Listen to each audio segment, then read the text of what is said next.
Professional. So today's gonna be a story time. I think I can do that much simpler, much quicker. Welcome people, welcome back to the channel. It's your boy, Just Hugh, and if you're new to the channel, I focus on photography, videography, and everything in between. For the persons who are not so new to the channel, you would realize that the setup changed, and I changed it because the conversation that we're gonna have today is going to be a little bit more personal, and I wanted to have a nice sit down talk with you to share this experience of mine. Before I jump into the story, I want to give a little bit of context. Now, I've been making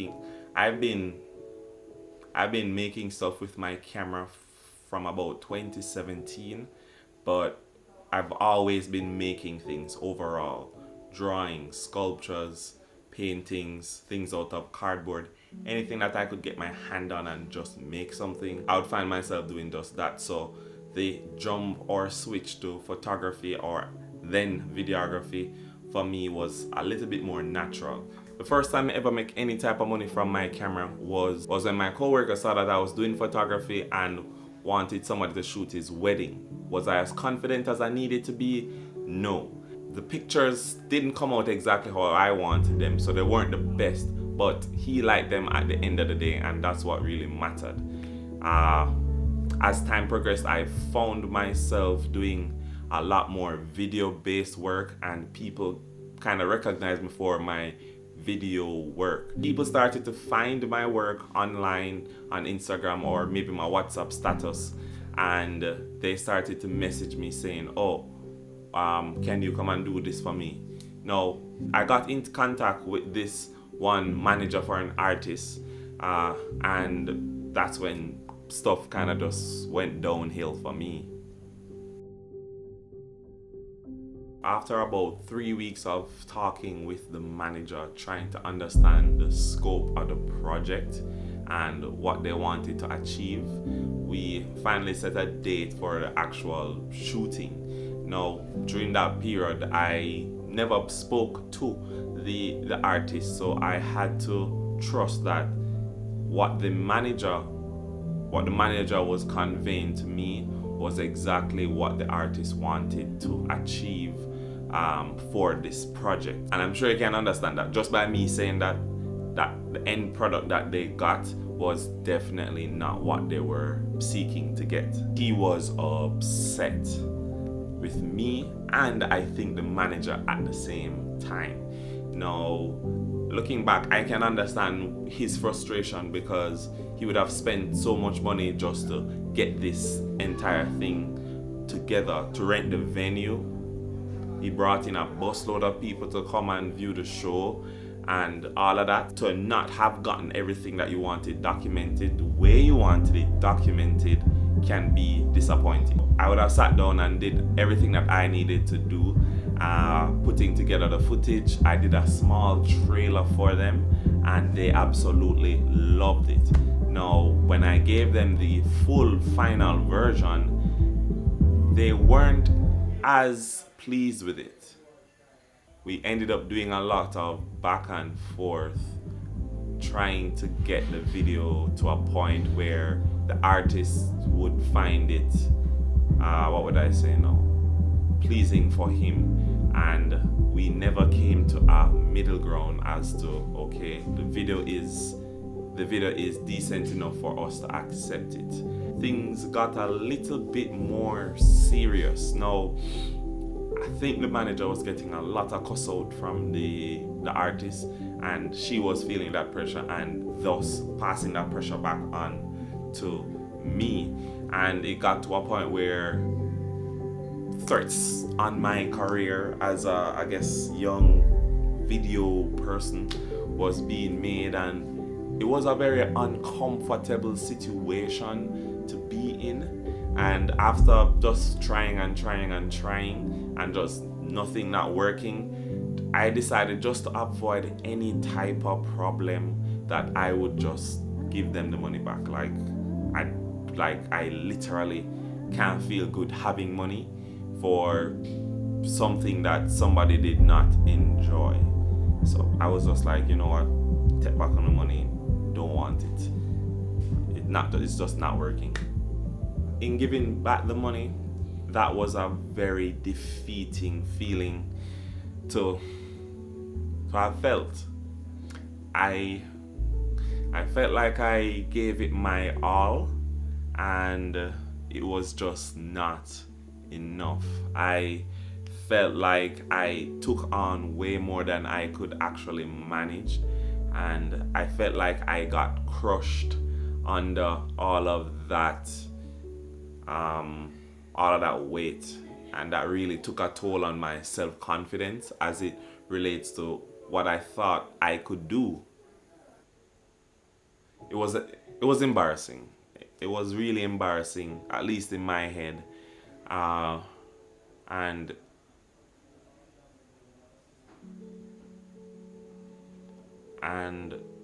being one not to talk much about my feelings or experiences and stuff like that, I just didn't share it with anyone for a while, and the more I kept it to myself, the more defeated I felt within myself. I learned a lot from that experience, one of which is to always ensure that 100% that you and the client are on the exact same page. The client can't think that he's getting this and you believe this is what you need to do. At the end of the day, that's just gonna cause problem. They are spending their money and they need to get the value for their money. What I did wrong was that I had no type of conversation with the artist himself where I could have questioned him a little bit further to get a better scope and understanding of exactly what it is that he was looking for. Because if I had that understanding from the get-go, then we probably wouldn't have had any type of problems. But because that information was being conveyed through someone else, that made it a little bit harder to actually be on the same level with them, because I don't think she, the manager, actually understood exactly what he was going for. So she obviously could not have brought that message back to me. So what I do now is I question my clients to the point of just sounding repetitive, because I need to understand exactly what you are thinking that you are getting. If you can show me examples of what it is that you want, then that would be even much better for me. The next takeaway for me is to work with contracts to secure your own interest, because trust me, they on the other end are doing their best to secure their interest as well. Now, I am not 100% at the point where I'm using contracts as much as I know I should, but I am getting there. I've not had any instances like that happen to me after that. I also learned in all of that is to surround yourself with people who will encourage you. After going through all of that and just consolidating all my feelings, I eventually shared it with my girlfriend, and it felt so much better to, I guess, feel like I had somebody on my side who would see it through my eyes and who would feel for me. And the most important thing that I learned out of all of this is to not beat myself up when things like this happen. Now, do I want this to happen? No. I want this to happen to anybody else? No. But if it does end up happening, beating yourself up is not going to solve the problem. It's not gonna make you feel better. It's not gonna make anybody else feel better. It's just not gonna get anything done. And I'm learning to do that, to just say, okay, this too shall pass. I find a lot of comfort in that. This too shall pass means for me that the world is not going to stop turning just because I'm having a problem. It's going to go by, and all I need to do is to just abide my time, do what I need to. But to sit there and think, oh, it's the end of the world, it's not. It's going to go right past, and life is going to go back to how it was. Will you be affected by what happened? Definitely. But it's not going to be the end of the world. If anybody would have told me back then that I would go on to work with so many awesome people and so many awesome projects, work with international artists, work with Bounty Killer, work with Black Hero, work with Evie Pukupu from the Nomads, almost meet Bob Marley's producer. Back then, when I fucked it up so bad that I felt like a failure, I would not have believed you. I really wouldn't have. But I stuck to it. I kept doing it. I kept getting better at it. And now it's just what it is. I'm getting there. And I can't wait to see what else happens.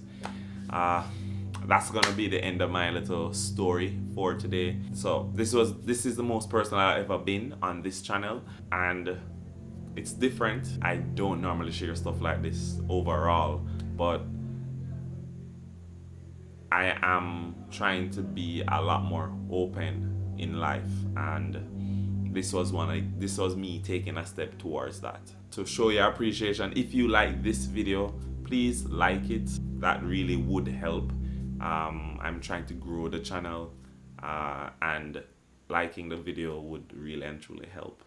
So with all of that being said, I hope you like the little set that I have here. So you can leave a comment down below. I want to try and build a community, just having conversations. I always try to reply in the comments. So comment, would you have given back the money? Would you have given back the money? Yes, no, maybe so. Let me know in the comments. I did though, but would you have? And later.